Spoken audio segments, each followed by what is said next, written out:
Se cuenta que dos niños que crecían juntos en un barrio eran muy pobres. Ninguno de ellos tenía acceso a un televisor hasta que el padre de uno de estos niños le regaló a su hijo un televisor.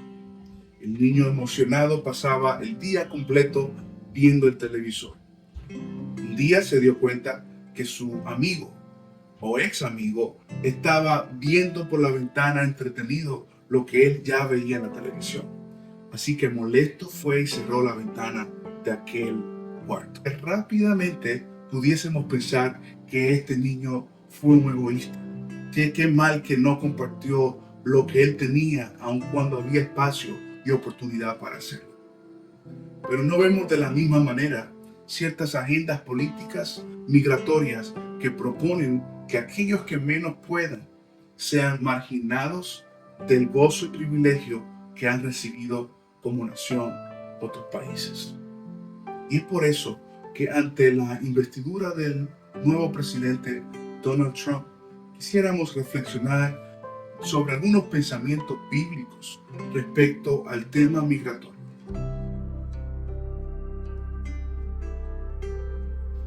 ¿Cuál fue la idea de Dios respecto a las fronteras?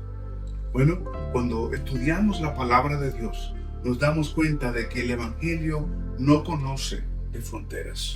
En el plan original de Dios, mostrado en la instrucción de Génesis capítulo 1, de que el hombre fuese por toda la tierra, se multiplicase, llenara la tierra de otros, Dios no concibió la idea de las fronteras. Son el resultado en primera instancia del pecado. Es Dios quien en Edén establece una primera frontera para el hombre. Cuando estudiamos la palabra de Dios, nos damos cuenta que la Biblia es un libro de inmigrantes. Pensamos en Abraham, pensamos en Moisés, pensamos en Ruth. Tendríamos que pensar obviamente en Jesús. Jesús es el gran inmigrante cósmico que dejó su trono de gloria y llegó a la tierra cruzando las fronteras de la humanidad, cruzando las fronteras aún del pecado que nos separaba de él, con tal de reconciliar al hombre consigo. Es por eso que el apóstol Pablo más adelante otorga a la iglesia el rol de un ente conciliador en el mundo.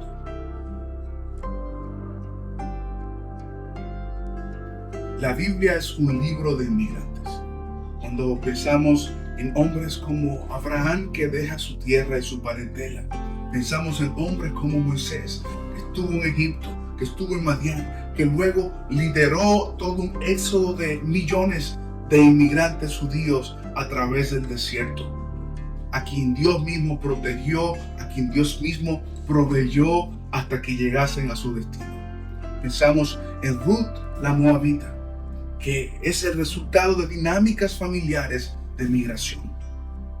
Pero más aún, cuando vemos la narrativa bíblica, encontramos a Jesús, el gran inmigrante cósmico, que deja su trono de gloria y migra a la humanidad, cruzando las fronteras de la debilidad, la frontera de lo temporal, la frontera del pecado, con tal de encarnarse.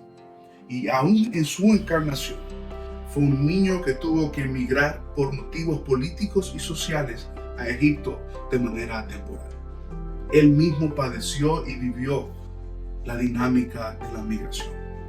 El pueblo de Dios en el nuevo pacto es descrito como un pueblo de peregrinos y extranjeros. Nadie mejor que los cristianos deberíamos entender y abogar por la migración, debido a que nosotros mismos somos un pueblo extranjero, cuya ciudadanía está en los cielos. El teólogo croata Miroslav señala que las migraciones son una muestra del poder encarnado en las personas oprimidas para transformar y reconciliar las relaciones en los pueblos. Cuando ocurre la migración, ocurre una transformación social y comunitaria que la historia nos muestra ha redundado para el progreso, el bienestar, para el shalom de los pueblos que sirven con hospitalidad a aquellos que llegan a él. Al escuchar esto, puedes pensar Bueno, ¿es esto una apología a las fronteras abiertas? La respuesta es en lo absoluto. Más bien es una apología a las mentes y corazones abiertos, a ver con otros ojos de misericordia, apegados al Evangelio. Ante todo este fenómeno, ante la agenda política del presidente actual, ¿cuál debería ser el rol bíblico de la Iglesia de Cristo? En primer lugar, las fronteras no deben ser vistas como parte del plan o diseño original de Dios para las sociedades. Son un fruto, una construcción del pecado que fragmenta, que rompe, que deconstruye relaciones. Número 2, recordar que nosotros mismos somos inmigrantes.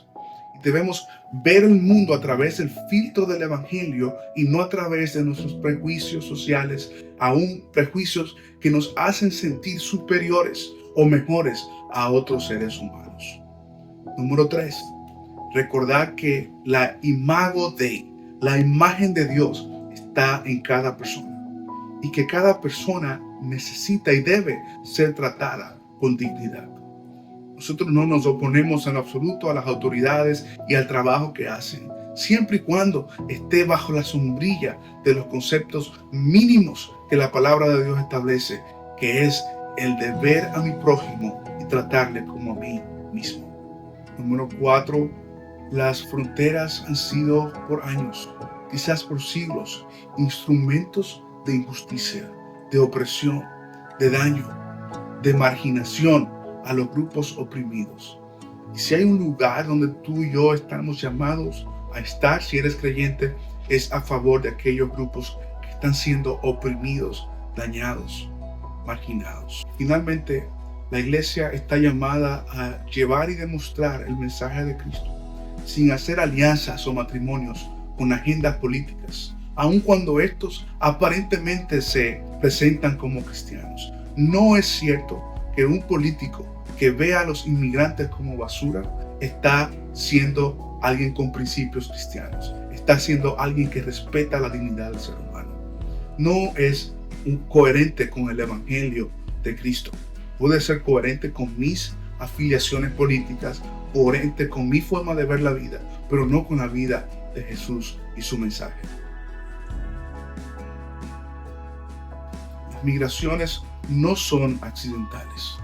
Quienes creemos en la soberanía de Dios, en un Dios que gobierna cada aspecto del universo, como decía Abraham Kuyper, podemos saber que son parte de un plan de Dios.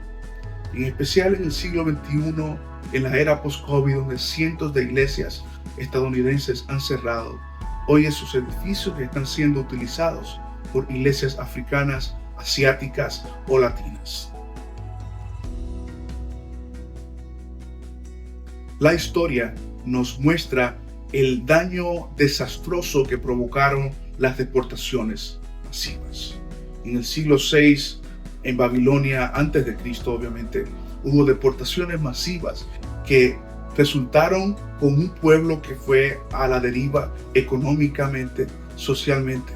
Cuando vemos la historia de los nazis en Alemania, ellos deportaron masivamente a cientos de miles de judíos. A otros lo mataron. Curiosamente, en todos los casos, el elemento en común era la idea de que yo soy una raza superior y debo purificar mi pueblo, sacando todo aquello que no se parece a mí.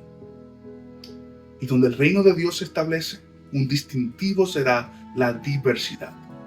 Y en Apocalipsis encontramos una salvación dada a todos los pueblos de la tierra. Así que no hay consistencia con el mensaje de la palabra de Dios y la idea de deportaciones masivas.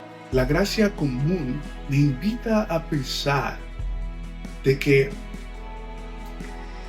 la idea del nacionalismo cristiano que anhela y propone una monarquía cristiana que imponga el evangelio en vez de un mensaje que es vivido y proclamado de abajo hacia arriba, puede ser muy peligroso, porque no es el modelo instituido por Dios para que el evangelio se expanda por el mundo. El evangelio no opera de arriba hacia abajo, más bien de abajo hacia arriba. Nosotros no podemos desconectar nuestro mensaje de la vida del pueblo. Recuerdo a alguien, quizás de manera bien intencionada, elogiar a un predicador diciéndole: me encantan sus prédicas, usted nunca predica de lo que está pasando por el mundo. Cuando llego aquí me desconecto de la realidad. Pero Henry Nouwen, un pensador cristiano del siglo pasado, señala que mientras más santo y espiritual soy, más puedo sumergirme en el mundo como ente de transformación. Mientras más espiritual soy, más relevancia tomo en la acción diaria de mi comunidad. Así que oro que ante el escenario político, social y aún espiritual podamos ser fieles a la palabra de Dios, desafiar proféticamente los sistemas de este mundo y desde la palabra de Dios demostrar un evangelio que ama al oprimido, que va en contra de los poderosos de este mundo y cuyo matrimonio es exclusivo con Jesucristo. Que Dios nos ayude a actuar sabiamente.